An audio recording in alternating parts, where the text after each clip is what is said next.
नमस्कार, मैं doctor Vikas Kumar, principal Sanatan Dharma inter college Mirapur, district Muzaffarnagar. मैं आज आपसे कक्षा 10 प्रथम अध्याय प्रकाश का परावर्तन व अपवर्तन के अंतर्गत प्रकाश के पूर्ण आंतरिक परावर्तन पर आज आपसे चर्चा करूंगा। चर्चा आरंभ करने से पूर्व मैं आप सभी से एक पिक्चर पर बात करना चाहता हूं। इस पिक्चर में ये एक रेगिस्तान का सीन है जिसमें कोई व्यक्ति खड़ा है और वो व्यक्ति अपने से कहीं दूर एक जगह देखता है, तब उसे एक भ्रम होता है जैसे पेड़ उल्टा हुआ रखा है या पानी की कहीं छाया है।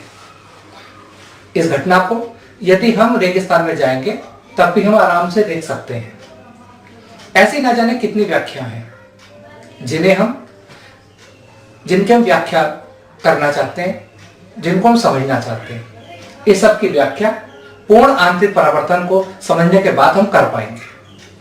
पूर्ण आंतरिक परावर्तन से पहले मैं आपको लास्ट टॉपिक में पढ़ाई गई दो घटनाओं का जिक्र करना चाहता हूं, प्रकाश का परावर्तन और प्रकाश का अपवर्तन।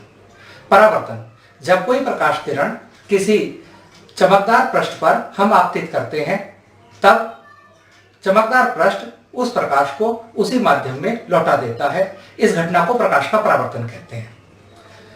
जब कोई प्रकाश किरण किसी एक माध्यम से किसी दूसरे माध्यम में जाती है, तब वह प्रकाश किरण अपने मार्ग से कुछ विचलित हो जाती है। इस घटना को प्रकाश का अपवर्तन कहते हैं। जैसा कि अपवर्तन के नियम मैंने बताए थे, जब कोई प्रकाश किरण विरल माध्यम से सघन माध्यम में जाती है, तब उसकी चाल कम हो जाती है और वह अभिलंब के पास आ जाती है। माध्यम को दो वर्गों में वर्गीकृत किया जा सकता है, सघन माध्यम और विरल माध्यम। सघन माध्यम वह माध्यम होता है जिसका अपवर्तनांक अधिक होता है और वह माध्यम जिसका अपवर्तनांक कम होता है विरल माध्यम कहलाता है।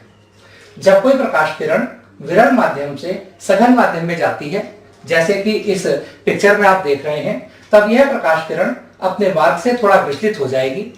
यह प्रकाश किरण जानी चाहिए थी, जैसे डॉटेड में जानी चाहिए थी, किंतु यह प्रकाश किरण कुछ अभिलंब की ओर झुक जाती है।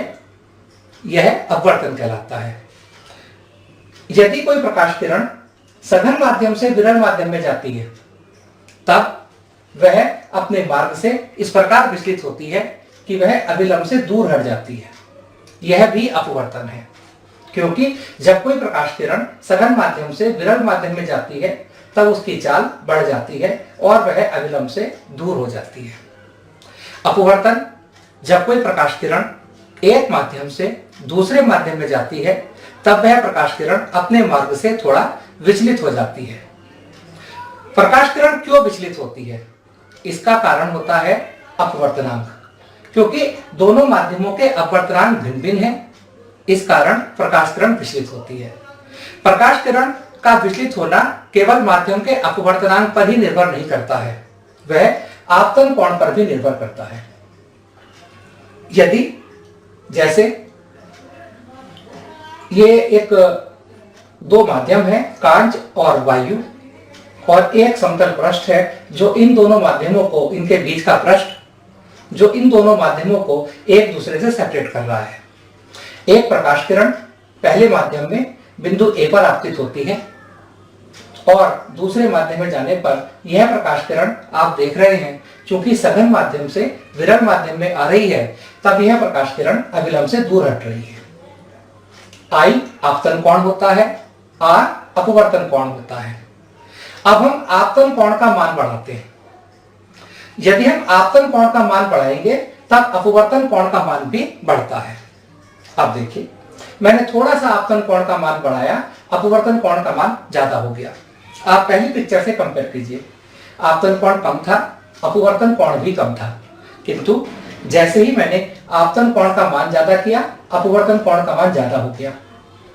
यदि हम आपतन कोण का मान और ज्यादा कर दें, तब धीरे धीरे एक स्थिति ऐसी आती है कि प्रकाश किरण 90 डिग्री कोण पर अपवर्तित हो जाती है।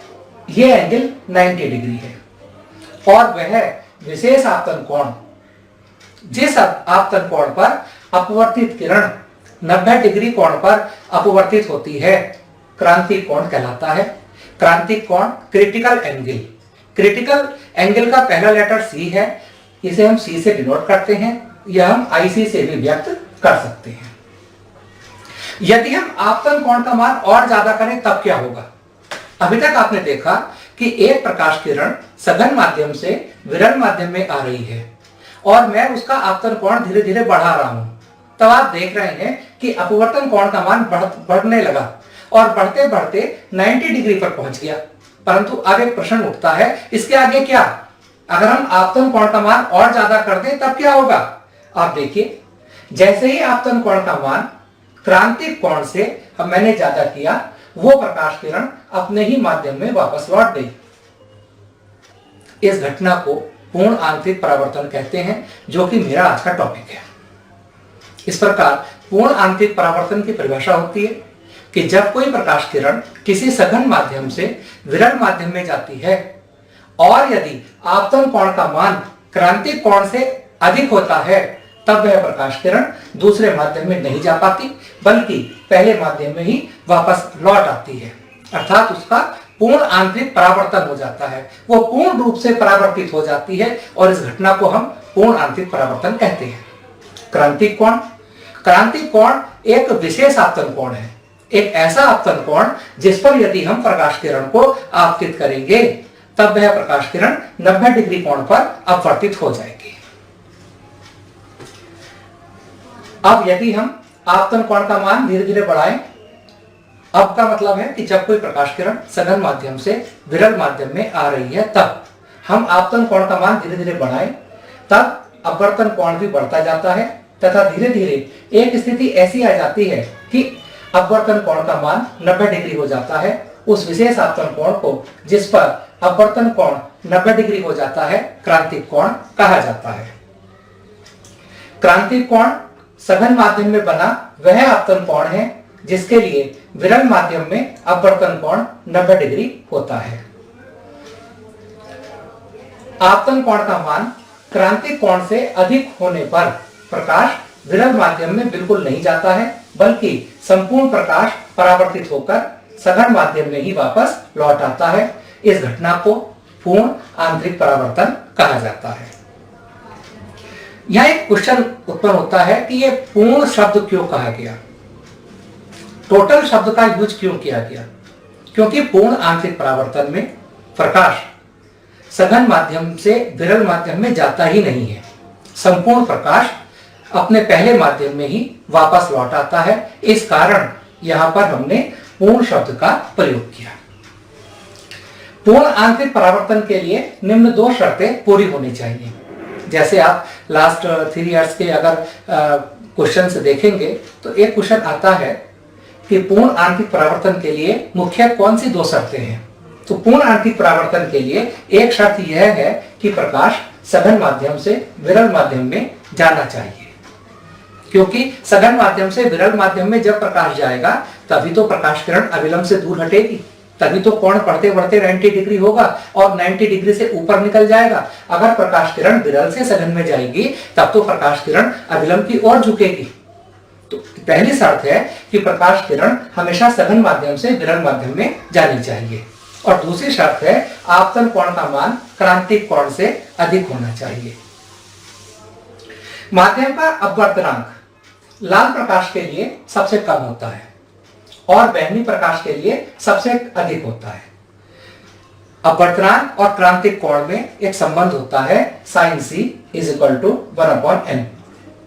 क्रांतिक कोण का मान लाल प्रकाश के लिए सबसे अधिक होगा क्योंकि ये एक दूसरे के उल्टे हैं। चूंकि लाल प्रकाश के लिए अपवर्तनांक सबसे कम होता है, तब क्रांतिक कोण सबसे अधिक होगा, और बैंगनी प्रकाश के लिए क्रांतिक कोण सबसे कम होता है। पूर्ण आंतरिक परावर्तन के बहुत से उदाहरण मैं आपको दे सकता हूं, उसको समझाने के लिए दे सकता हूं। जैसे ये एक मैं धातु का गोला लेता हूं, उस धातु के गोले पर एक मैंने कालिक पोत दी है। आप देखिए, एक धातु का गोला है जिस पर मैंने कालिक पोत दी। उस धातु के गोले को मैं पानी के गिलास में डालता हूं। आप देखिए, यह गोला चमकने लगा, चांदी की तरह गोला चमक रहा है। आपको दिख रहा होगा शायद। यह चांदी की तरह गोला, जबकि गोला काला है। यह काले पुता गोला है। एक धातु का गोला मैंने लिया, उस पर मैंने इस पर कालिक पोत दी। कालिक पोतने के लिए काजल हम घर पर बना सकते हैं। एक मोमबत्ती जला लें, उसके ऊपर काजल आ जाएगा, या धातु के गोले को भी सीधा रख सकते हैं। तो आप देखिए चमकदार बन गया। इसका कारण क्या है? पूर्ण आंतरिक परावर्तन। जो काजल है वो धातु के गोले पर जब मैंने लगाई तो काजल और धातु के गोले और काजल और पानी के बीच एक वायु की परत बन गई। एक वायु की परत बन गई। उस वायु की परत पर, जो जल और वायु के बीच है, उस पानी की परत पर पूर्ण आंतरिक परावर्तन हुआ। इस पूर्ण आंतरिक परावर्तन के कारण ही यह गोला मुझे चमकदार दिखाई दे रहा है। हीरा, हीरे का अत्यधिक चमकदार दिखाई देना। हीरा स्पेशल कटिंग होती है हीरे की, और हीरे में क्या होता है कि हीरे वायु के सापेक्ष हीरे का अपवर्तनांक 2.4 होता है, और हीरे वायु के लिए क्रांतिक कोण 24 डिग्री होता है। जब बाहर का प्रकाश विशेष रूप से कटे हुए हीरे में प्रवेश करता है, तब वह प्रकाश हीरे के भीतर विभिन्न तलों पर बार बार परावर्तित होता है। प्रकाश एक बार लाइट हीरे के अंदर एंट्री कर लेती है, और उसके बाद उसकी कटिंग इस प्रकार की होती है कि उस हीरे के प्रकाश, जो प्रकाश अंदर चला गया, उस प्रकाश का बार बार परावर्तन होता रहता है। उस प्रकाश का बार बार परावर्तन होता रहता है, और एक स्थिति ऐसी आती है कि जब किसी तल पर आपतन कोण 24 डिग्री से कम हो जाता है, अर्थात क्रांतिक कोण से कम हो जाता है। जब तक क्रांतिक कोण से ज्यादा रहेगा तब तक बार बार परावर्तन होता रहेगा, और जैसे ही किसी तल के लिए आपतन कोण का मान 24 डिग्री से कम हो जाता है, तब वह प्रकाश हीरे से बाहर आ जाता है। किंतु वो सभी अपने पृष्ठों से बाहर नहीं आ पाता। कुछ एक इस प्रकार हीरे में सभी ओर से प्रवेश करने वाला प्रकाश कुछ ही दिशाओं में हीरे से बाहर निकलता है, और जब उस दिशा से हीरे को देखा जाता है तब वह हीरा चमकदार दिखाई देता है, और इसी कारण हीरा इतना महंगा होता है। आप रेगिस्तान में मरीचिका की हम बात करते हैं, जिसकी कि मैंने स्टार्टिंग में किया था कि जब हम चैप्टर, आज का टॉपिक मैं समाप्त करूंगा, तब हम इस योग्य हो जाने चाहिए कि हम मरीचिका को, पूर्ण आंतरिक परावर्तन के कारण और भी जितनी प्राकृतिक घटनाएं होती हैं, उनको समझने लायक हम बन जाएं कि हम उसे समझ सकें और औरों को समझा सकें। उससे पहले मैं आपको रेत में जाने से पहले, क्योंकि इस समय मैं राजस्थान में नहीं हूं, रेत में नहीं हूं, पर रेत का मैं आपको एक एग्जाम्पल देना चाहता हूं। रेत गर्म होती है, जैसे उसकी जगह मैंने एक मोमबत्ती लगा दी, और ये जो लेयर है जो मोमबत्ती की लौ के संपर्क में है, इसका टेम्परेचर ज्यादा होगा। ठीक इसी प्रकार रेगिस्तान में भी जो रेत के संपर्क में वायु होगी उसका टेम्परेचर ज्यादा होगा, और जैसे जैसे वो परतें ऊपर उठती चली जाएंगी उनका टेम्परेचर कम होता जाएगा। जैसे इस वायु का, यहाँ जो परत है वायु की, उसका टेम्परेचर ज्यादा है, उसके ऊपर वाली वायु का परत का टेम्परेचर और कम है, फिर ऊपर की लेयर का टेम्परेचर और कम है, फिर और कम है, फिर और कम है। इस प्रकार जो गर्म वायु होगी वो एक विरल माध्यम की तरह व्यवहार करेगी, और उसके ऊपर वाली परत कम विरल होगी, फिर और कम विरल, फिर और कम विरल, फिर और कम विरल, और ऊपर जो वायु की परत होगी वो सघन होगी। मैं आपको एक पिक्चर के माध्यम से मैं आपको राजस्थान ले चलता हूं। जैसे ये देखिए आप, ये एक यहां रेत है, ये, और जिस परत की मैंने मोमबत्ती की लौ के बिल्कुल पास वाली बात की थी, ये वो परत है। जैसे जैसे परतें ऊपर उठेंगी वायु की, उनका टेम्परेचर घटता चला जाएगा, उनका टेम्परेचर घटता चला जाएगा, और यह परत ज्यादा विरल होगी। जैसे जैसे परत ऊपर जाएंगी वो सघन परत बनती जाएगी, ये ऊपर वाली परत ज्यादा सघन होगी। और ये पेड़ है जहां खड़ा हुआ, एक व्यक्ति यहां है थोड़ा दूरी पर, राजस्थान में रेत पर ही कहीं खड़ा है। तो क्या होगा, जो ऊपर से परत आएगी इस पेड़ के टॉप से, वो परत नीचे की ओर प्रकाश चलेगा, तो जैसे जैसे वो प्रकाश किरण नीचे आएगी तो वो प्रकाश किरण सघन माध्यम से विरल माध्यम में आएगी। लाखों करोड़ों परतें होंगी और जब उन परतों को लाइट पार करेगी, नीचे आएगी, तब क्या होगा? उस वायु प्रकाश किरण को लाखों बार अपवर्तन झेलना होगा, लाखों बार उसका अपवर्तन होगा। और जब भी कोई प्रकाश किरण सघन माध्यम से विरल माध्यम में आती है, तब वह प्रकाश किरण अविलंब से दूर हट जाती है। जैसा हमने बताया था कि जब भी कोई प्रकाश किरण सघन माध्यम से विरल माध्यम में आती है, तब वह प्रकाश किरण अविलंब से दूर हट जाती है। यह प्रकाश किरण ऊपर वाली परत से नीचे वाली परत में आई, अविलंब से दूर हटी, फिर नीचे वाली परत में आई और अविलंब से दूर हटी, फिर अपवर्तन हुआ, फिर एक बार और अपवर्तन हुआ, फिर एक बार और अपवर्तन हुआ और बार बार बार बार अपवर्तन होता चला गया। एक स्थिति ऐसी आती है धीरे धीरे, इस पॉइंट तक आते आते, वो पॉइंट कहीं भी हो सकता है बीच में, एक स्थिति ऐसी आती है कि आपतन कोण का मान क्रांतिक कोण से ज्यादा हो जाता है और पूर्ण आंतरिक परावर्तन की घटना होती है। और पूर्ण आंतरिक परावर्तन की घटना होने पर जो प्रकाश किरण ऊपर से नीचे की ओर आ रही थी, वो वापस उसी माध्यम में जाने लगती है। और अब प्रकाश किरण चूंकि विरल माध्यम से सघन में जा रही है, तब अब प्रकाश किरण अविलंब की ओर झुकना शुरू हो जाएगी और वो प्रकाश किरण झुकते झुकते झुकते झुकते इस व्यक्ति की आंख में जाएगी। इस व्यक्ति को जो वहां खड़ा है, वो आप भी हो सकते हैं, मैं भी हो सकता हूं, या कोई भी हो सकता है। उस व्यक्ति को ऐसा एहसास नहीं होगा कि यह प्रकाश किरण बैंड होके आ रही है। उस व्यक्ति को आभास होगा कि जैसे यह प्रकाश किरण यहां से आ रही है, और वो ऐसा लगेगा उसे कि चूंकि सभी जानते हैं, सभी क्या, हमारी आंख को भी एहसास है कि प्रकाश हमेशा सीधी रेखा में चलता है, और उस व्यक्ति को एहसास होगा कि यह प्रकाश किरण नीचे से कहीं आ रही है और उसे एक भ्रम हो जाएगा कि कहीं दूर एक पानी है रेगिस्तान में और इसे रेगिस्तान की मरीचिका बोला जाता है। और अगर वो व्यक्ति वहां जाकर देखेगा तो वहां ऊपर पेड़ ही खड़ा मिलेगा या कोई और चीज खड़ी होगी जिससे प्रकाश नीचे तक आ रही थी और पूर्ण आंतरिक परावर्तन की घटना हुई और वो प्रकाश किरण बैंड होके मुड़ के ऊपर चली गई। यही सब हुआ होगा। इस प्रकार हम मरीचिका को समझ सकते हैं। मरीचिका कारण है पूर्ण आंतरिक परावर्तन। मैं आपको इसकी व्याख्या लिख दी है थोड़ा सा, उसे मैं थोड़ा सा आपको फिर से व्याख्या करता हूं। प्रत्येक परत पर अपवर्तित किरण अविलंब से दूर होती जाती है और परत दर परत परस्पर आपतन कोण बढ़ता चला जाता है। एक स्थिति ऐसी आती है कि आपतन कोण का मान क्रांतिक कोण से अधिक हो जाता है। इस स्थिति में प्रकाश किरण का पूर्ण आंतरिक परावर्तन हो जाता है और किरण ऊपर की ओर वापस लौट जाती है। ऊपर की परतें सघन होती हैं और इसी कारण प्रकाश किरणें अविलंब की ओर झुकती चली जाती हैं।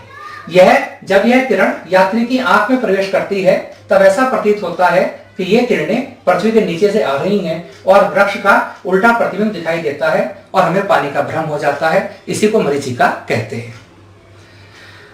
अब इसका विपरीत मैं आपको बताता हूं। मरीचिका केवल गर्म प्रदेश में ही नहीं होता, ठंडे प्रदेश में भी होता है। अब आपको मैं ठंडे प्रदेश में ले जाने का प्रयास करता हूं। ये समुद्र के तल के पास में चला गया। आप देख रहे हैं कि बर्फ है और बर्फ से लेयर उठ रही है। अब क्या होगा यहां? पहले मैंने मोमबत्ती से वायु गर्म की, अब मैंने बर्फ से वायु ठंडी कर दी। तो इस बर्फ के या समुद्र के पानी के या जहां ठंडा प्रदेश है, वहां पर क्या होगा? ये इस बर्फ के जो कांटेक्ट में लेयर होगी, वो लेयर ठंडी होगी और जैसे जैसे ये लेयर ऊपर जाएंगी, क्या होगा? उनका टेम्परेचर धीरे धीरे कम होगा। यहां पर जो वायु है वो सघन माध्यम बनाएगी क्योंकि ठंडी है, और ऊपर कम सघन और कम और ऊपर विरल माध्यम बनेगा। इस प्रकार मैं कह सकता हूं ठंडे देशों में क्या होता है कि बहुत ठंडे देशों में समुद्र पर दूर की वस्तुओं के प्रतिबिंब वायु में उल्टे लटके दिखाई देते हैं। इसका कारण क्या है? जल तथा बर्फ में लगी वायु की परतें ठंडी होने के कारण सघन हो जाती हैं और ऊपर की परतें विरल हो जाती हैं। रेगिस्तान की मरीचिका का बिल्कुल उल्टा हो गया। देखिए आप, ये है जहाज और ये वो व्यक्ति है जो उस जहाज को देखना चाहता है, दूर बैठा है। अब यहां पर क्या होगा? ये परतें वायु की ठंडी होंगी और वायु की परतें ठंडी होने के साथ साथ ये सघन होंगी। जैसे जैसे वायु की परतें ऊपर उठेंगी, ये क्या होगा? विरल होती जाएंगी। अब ये प्रकाश किरण यहां से चलती है सघन से विरल की ओर, सघन से विरल की ओर चलती हैं। और जैसे रेगिस्तान में हुआ था राजस्थान में, वैसे ही ठंडे प्रदेश में होगा।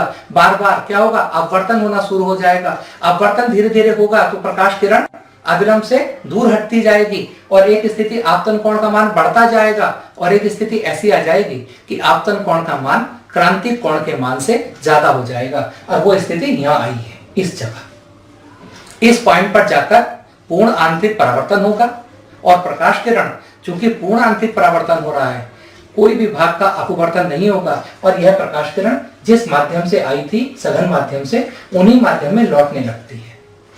और अब चूंकि प्रकाश किरण विरल से सघन में आ रही है, तब यह प्रकाश किरण अविलंब की ओर झुकेगी और झुकती झुकती ये उस व्यक्ति के आंख में चली जाएगी। फिर वही भ्रम होगा। अगर आप या मैं या कोई भी वहां बैठा है तो उस व्यक्ति को तो एहसास ये होगा कि प्रकाश सीधी रेखा में चलता है, कोई बैंड होके तो आया नहीं होगा। अब वो प्रकाश किरण अगर वो देखेगा तो उसे भ्रम होगा जैसे ये जहाज वायु में है, ऊपर वायुमंडल में रखा है। ये भी भ्रम होगा। इसे ठंडे प्रदेश की हम मरीचिका का नाम देंगे। ये भी भ्रम, इसका कारण भी कौन हुआ, पूर्ण आंतरिक परावर्तन। पूर्ण आंतरिक परावर्तन के और भी बहुत से एग्जाम्पल्स हैं। आप देखते होंगे अपने घर में जब खिड़की टूट जाती है, खिड़की का कांच टूट जाता है, कार का आगे का शीशा टूट जाता है, तो कभी कभी वो जो दरार आती है शीशे में, वो तेज चमकती है। साधारण शीशे के मुकाबले वो दरार ज्यादा तेज चमकती है। उस दरार के चमकने का कारण भी पूर्ण आंतरिक परावर्तन है। कुछ न्यूमेरिकल पोर्शन हम करते हैं, कुछ न्यूमेरिकल पोर्शन हम करते हैं। देखिए, जैसे एक प्रकाश किरण सघन माध्यम से विरल माध्यम में जा रही है।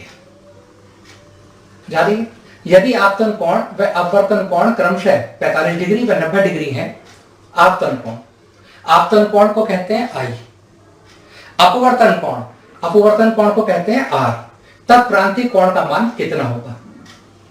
अभी मैंने बताया था आपको, अभी मैंने क्या बताया था आपको, अभी मैंने बताया था कि एक विशेष आपतन कोण होता है। कितना विशेष आपतन कोण होगा, जिस कोण पर अपवर्तन कोण का मान 90 डिग्री हो जाता है। यह एक विशेष आपतन कोण 45 डिग्री, इस विशेष आपतन कोण पर अपवर्तन कोण का मान 90 डिग्री है, तब यह आपतन कोण ही क्रांतिक कोण होगा। इससे आपको न्यूमेरिकल को करने से क्रांतिक कोण की डेफिनेशन भी क्लियर हो जाती है कि ये आपतन कोण 45 डिग्री जो है ये ही क्रांतिक कोण है, क्योंकि इस आपतन कोण के लिए अपवर्तन कोण 90 डिग्री है। एक फॉर्मूला मैंने बताया था, n = 1/sin c, c की वैल्यू लगा दी 45, sin 45 की वैल्यू होती है 1/√2, n = √2, n = 1.414। एक न्यूमेरिकल और लेते हैं। वायु के सापेक्ष कांच का अपवर्तनांक 3/2 है। वायु के सापेक्ष कांच का अपवर्तनांक कांच का है, वायु के सापेक्ष है। वायु एयर, कांच ग्लास, ये ANG की वैल्यू है, क्योंकि कांच का अपवर्तनांक है, वायु के सापेक्ष है और 3/2 है। तब कांच के सापेक्ष वायु का अपवर्तनांक क्या होगा, कांच के सापेक्ष वायु का अपवर्तनांक GNA, ANG का बिल्कुल उल्टा होगा। GNA = 1/ANG, उनकी वैल्यू पुट करते हैं, उल्टी आ जाएगी 2/3।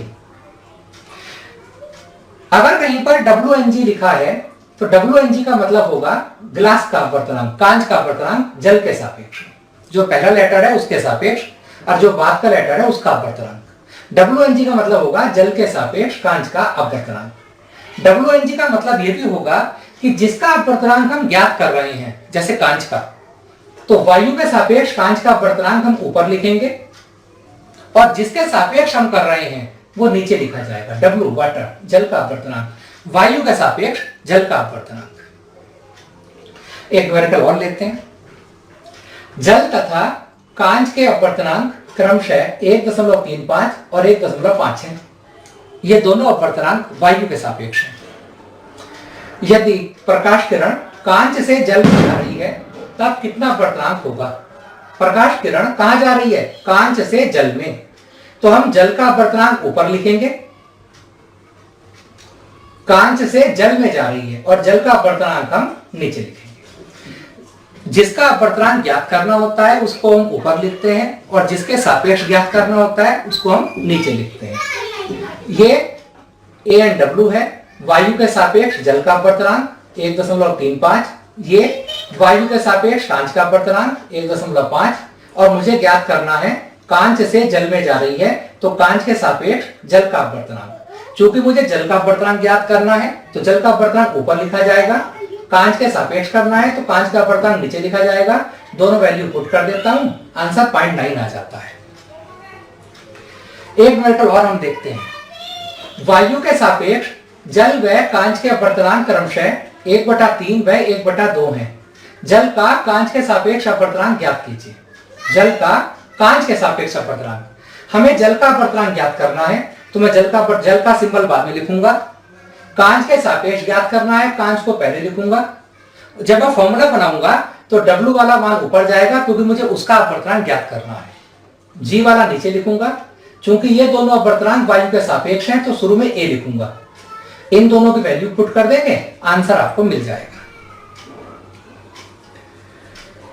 ऑनलाइन अभ्यास, पहली बात आपका बहुत बहुत धन्यवाद। और प्रस्तुत अध्याय के संबंध में पाठ्य सामग्री तथा अभ्यास कार्य मानव संसाधन विकास मंत्रालय भारत सरकार द्वारा विकसित दीक्षा मोबाइल एप्लीकेशन पर उपलब्ध है। अपने मोबाइल में आप दीक्षा ऐप डाउनलोड कर लें। उस दीक्षा मोबाइल में डाउनलोड करने के बाद आप अपने क्वेश्चन आंसर अपने एक्सरसाइज कर सकते हैं। बहुत बहुत धन्यवाद।